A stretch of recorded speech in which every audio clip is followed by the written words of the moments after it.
Witajcie w szóstej i jak na razie pewnie ostatniej części nowej serii ciekawostek z gry Gothic. Film, tak jak poprzednie, będzie bazował na materiałach z kanału Alpha Researcher, które dostałem jeszcze pod koniec stycznia tego roku.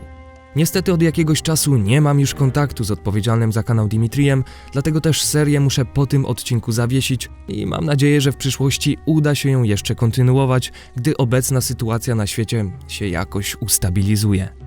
W tym filmie zaś spojrzymy sobie trochę szerzej na bagna, które też w całej historii powstawania gry Gothic były jednym z najstarszych elementów projektu, figurującym w planach praktycznie od samego początku.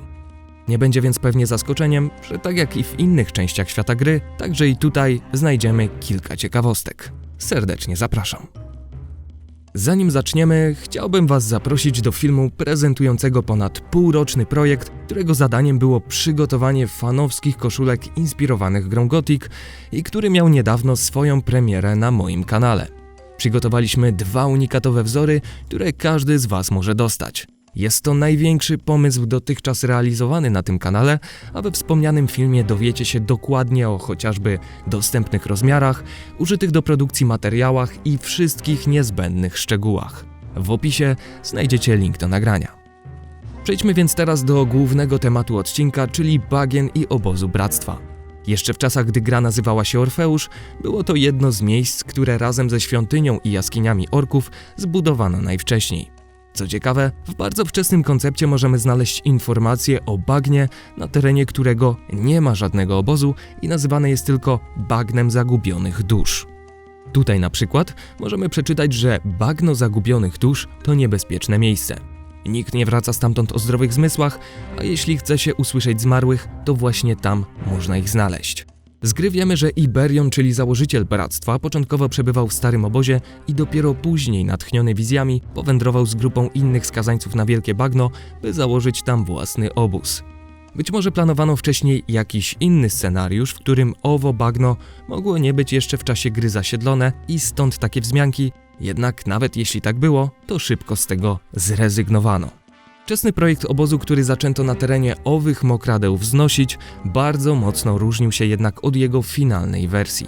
Na samym początku był zagospodarowany nieco inaczej i widać ze szkiców koncepcyjnych, że myślano o zupełnie innych rozwiązaniach niż te, które finalnie wdrożono. Przykładem mogą być chociażby te oto kaplice z kabinami służącymi do medytacji, czy zupełnie inne wyobrażenie świątyni na bagnach, bardziej kojarzące się stylowo z voodoo. Wyraźnie zauważalny był też motyw oka, prawdopodobnie symbolizujący właśnie obóz Bractwa oraz Śniącego, który zastąpiono potem całą gamą innych wzorów. Będąc na bagnach w grze, łatwo można zwrócić uwagę, że świątynia, dookoła której toczy się życie, ucharakteryzowana została na bardzo stary obiekt, co widać chociażby po mocno pokrywającym ją bluszczu i teksturze wiekowych kamieni. Według Bala Parveza Iberion odebrał pierwszą z wizji dopiero 5 lat przed akcją gry, co znaczy, że wcześniej bagno musiało być długo niezamieszkane, jeśli wziąć pod uwagę inne ruiny, wydające się być na jego terenie przynajmniej tak samo długo, co ten właśnie główny budynek. To miejsce jest pozostałością po dawnych właścicielach, którymi byli orkowie, o czym zresztą już kiedyś nagrałem cały odcinek, a jest po prostu sporo powodów, by tak sądzić. Znaleźć możemy nawiązania w postaci czaszek zdobiących dolne części świątynnych ścian, którymi tylko orkowie przyozdabiają swoje budynki, czy też zobaczyć takie same płaskorzeźby w jej wnętrzu oraz we wnętrzu pomieszczenia znajdującego się na arenie orków.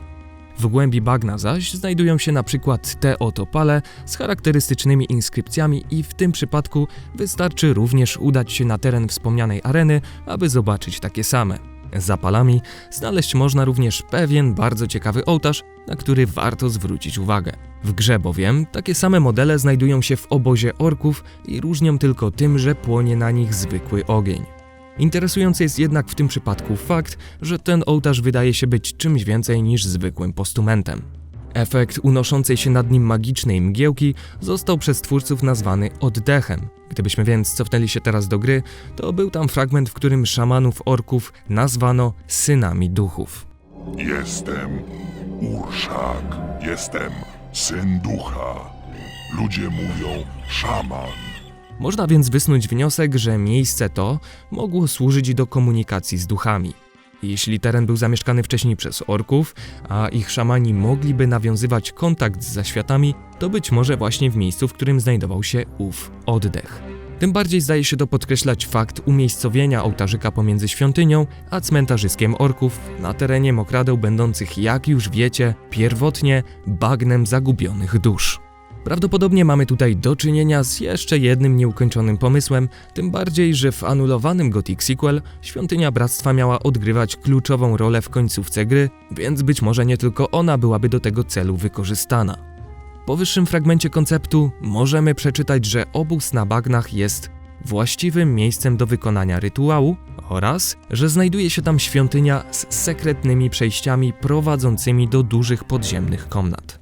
Tam zaś planowano ostatni rozdział sequela i dlatego w tym miejscu, mam na myśli bagno, pasowałoby zostawić tajemniczą, magiczną infrastrukturę, której przeznaczenie odkrywalibyśmy dopiero w kontynuacji, choć są to oczywiście tylko moje przypuszczenia.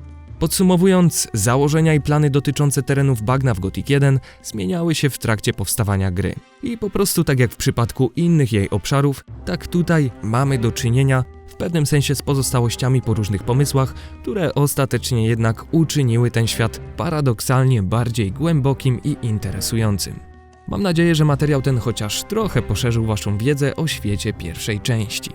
Jeśli chcielibyście w sposób bardziej namacalny obcować z Gothiciem, to zapraszam was do wspomnianego na początku filmu o koszulkach inspirowanych tą grą, który znajdziecie na moim kanale.